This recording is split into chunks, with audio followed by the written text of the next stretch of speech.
Hello everyone, मैं हूं सचिन और आप सबका बहुत बहुत स्वागत है मेरे इस यूट्यूब चैनल पे जहां हम लोग देख रहे हैं माई सीक्वल। और माई सीक्वल के आज के इस क्लास में हम लोग देखने वाले हैं अलाइंस। ठीक है, तो अलाइंस का क्या काम है।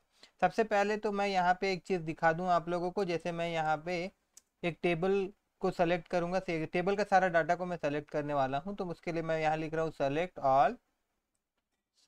All from. टेबल का नाम है मेरा स्टूडेंट्स। तो देखिए इस प्रकार से स्टूडेंट का सारा डाटा ये सेलेक्ट करके लेके आ गया। ठीक है, अब इसी चीज में ऊपर में यहाँ पे ध्यान दीजिए, जैसे यहाँ पे आईडी लिखा हुआ है, नेम लिखा हुआ है, एड्रेस लिखा हुआ है। अब इस चीज को मैं डिस्प्ले करवाना चाहता हूँ। आईडी को मैं स्टूडेंट आईडी, नेम को मैं स्टूडेंट नेम और एड्रेस को मैं एड्रेस ही रखना चाहता हूँ। अगर मैं चाहता हूँ कि इस प्रकार से ये डाटा डिस्प्ले हो तो मैं अलाइंस का यूज करूंगा। और उसका कोडिंग जो होगा, मतलब उसका जो स्टेटमेंट होगा वो कुछ इस प्रकार से हो जाएगा। देखिए यहाँ पे मैं लिख दूंगा सेलेक्ट, उसके बाद मैं यहाँ पे लिखूंगा सेलेक्ट आईडी और उसके बाद में एस। और यहाँ पे फिर जो आईडी के बदले में आपको दिखाना है वो आप यहाँ लिखिए, जैसे स्टूडेंट आईडी। तो मैं यहाँ स्टूडेंट आईडी लिख दे रहा हूँ।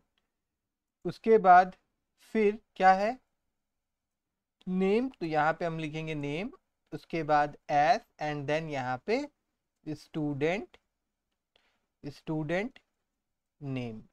मतलब आप जो लिखना चाहते हैं लिख सकते हैं, बस आपको ए एस एस यूज करना पड़ेगा। ठीक है, उसके बाद एड्रेस, मैं एड्रेस ही रखना चाहता हूँ तो कॉमा देके यहाँ पे मैं ADDRESS एड्रेस लिख दूंगा और देन मैं यहाँ पे इंटर मार दूंगा। तो देखिए अब यहाँ पे जो एक्चुअल कॉलम नेम था आईडी, बट यहाँ पे हम लोग अलाइंस यूज करके क्या कर दिए, यहाँ पे कॉलम नेम हम लोग स्टूडेंट आईडी, स्टूडेंट नेम और एड्रेस डिस्प्ले करवा दिए।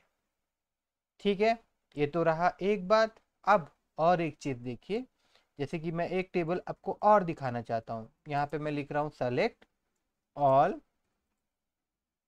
From mark sheet. मार्कशीट नाम का एक टेबल है जिसके अंदर में देखिए स्टूडेंट आईडी है और यहाँ पे 5 सब्जेक्ट का मार्क दिया हुआ है। तो मैं इसके बगल में टोटल भी डिस्प्ले करवाना चाहता हूँ। तो उसको मैं कैसे करूँगा, तो उसके लिए मैं कुछ इस प्रकार से लिखूंगा। मैं लिखूंगा सेलेक्ट ऑल और उसके बाद यहाँ पे मैं लिख दूंगा कॉमा और देन यहाँ पे ब्रैकेट ओपन क्लोज और फिर सबको प्लस करवाना है। तो यहाँ पे मैं लिख दूंगा English plus Hindi plus math plus GSE plus SST।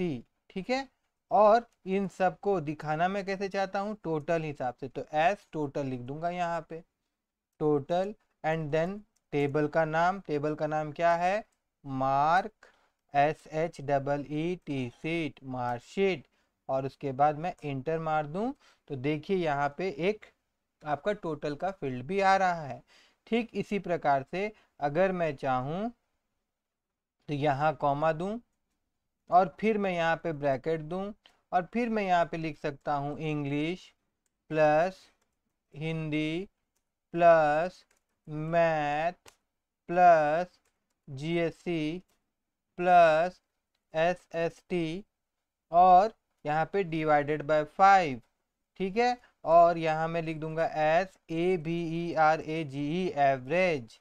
और उसके बाद में यहाँ पे इंटर मारूं तो यहाँ पे मेरे को दिखा रहा है error, you have an error, check the manual corresponding to your sequel near this. तो प्रॉब्लम हो रहा है यहाँ पे। अच्छा देखिए यहाँ पे मिस्टेक क्यों हुआ, यहाँ पे ऐसा दिखाने का रीज़न है। मैं ऊपर करता हूँ, इसको मैं सुधार लेता हूँ। देखिए ये टोटल मेरा यहाँ रह गया। ठीक है ना, एक्चुअली कॉमा जो था ना यहाँ पे, ये आपका कॉमा जो है, इस कॉमा से पहले यहाँ पे क्या रहना चाहिए था, टोटल रहना चाहिए था।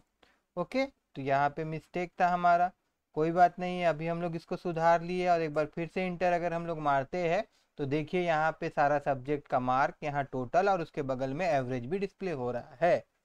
तो आई होप आप सबको अलाइंस क्यों यूज़ करते हैं वो समझ में आया होगा। और समझ में आया हो, ये वीडियो अच्छा लगा हो तो प्लीज़ लाइक कर दीजिए और मेरे चैनल को सब्सक्राइब करना मत भूलिएगा।